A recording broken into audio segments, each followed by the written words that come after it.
assez utilisable. Et sur le détail de la broderie après. On la voit dans le film. On la voit dans le film là. En fait, si elle est ventouse, je crois qu'elle ne s'ouvre pas en fait.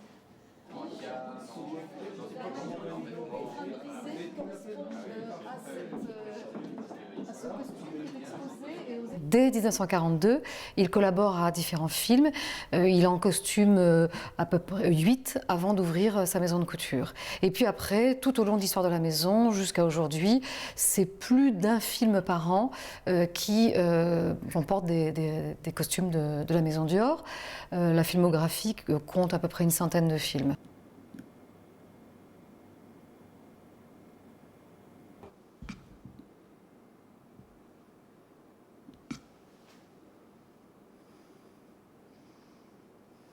Donc les actrices sont souvent clientes de la maison Dior avant de porter Dior au cinéma.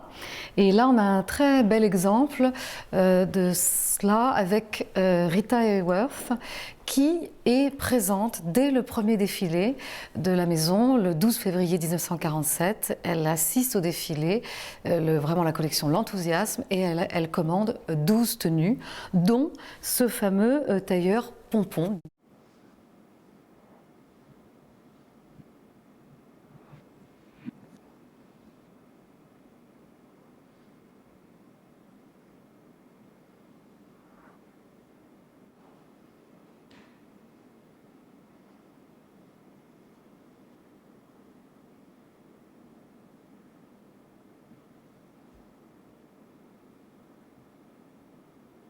Là, la silhouette de New York, c'est vraiment l'inverse, c'est-à-dire c'est la féminité exaltée avec des épaules douces, un peu légèrement tombantes, une poitrine accentuée, éventuellement par des rembourrages intérieurs, la taille très fine, les hanches bien rondes, bien galbées, la jupe qui accompagne le mouvement des jambes et une accessoirisation complète, vous voyez, très sophistiquée, tout doit aller ensemble, tout doit être harmonieux et vraiment c'est une image parfaite de l'élégance, hein, tout simplement.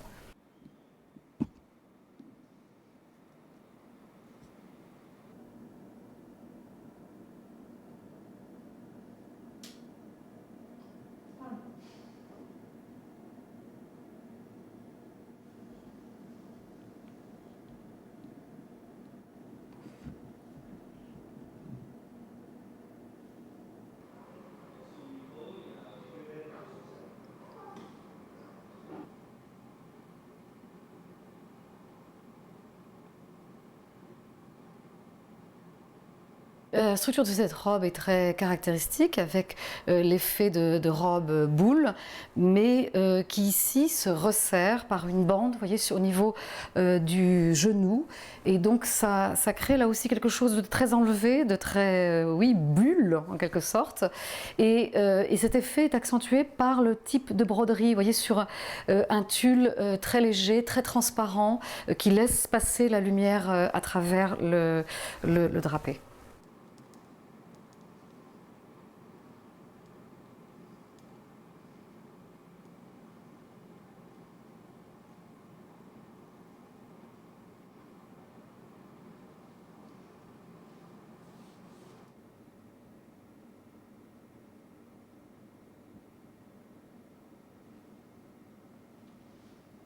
Lorsque Hitchcock lui demande de jouer dans Le Grand Alibi, elle lui dit « très bien, mais à une condition, c'est que je sois habillée en Dior ». Et ça n'arrange pas du tout Hitchcock parce qu'il travaillait plutôt avec des costumiers hollywoodiens, Edith Head plus précisément, et parce qu'il aimait bien aussi mettre la main à la création des costumes, il aimait bien diriger ça. Et là, elle lui dit, c'est très simple, no Dior, no Dietrich. Si vous ne prenez pas Dior, il n'y aura pas de Marlène.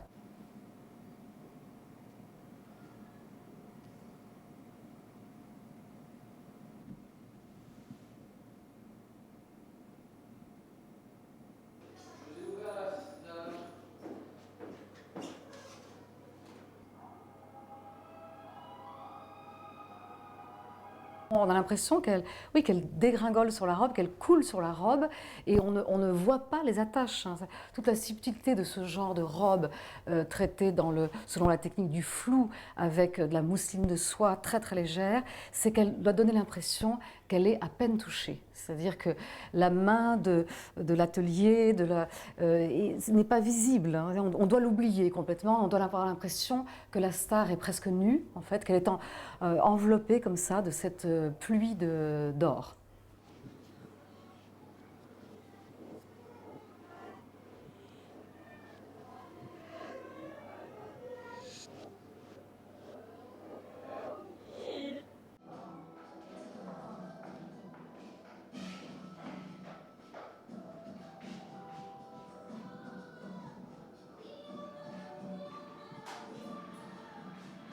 De faire un travail sur nous-mêmes, à la fois sur ce lieu de mémoire extraordinaire. Ce lien avec le monde du cinéma et avec les femmes qui font l'histoire du cinéma est un lien permanent, un lien fait de plaisir, de passion, parce que Dior sublime la beauté des femmes et les femmes l'aiment follement.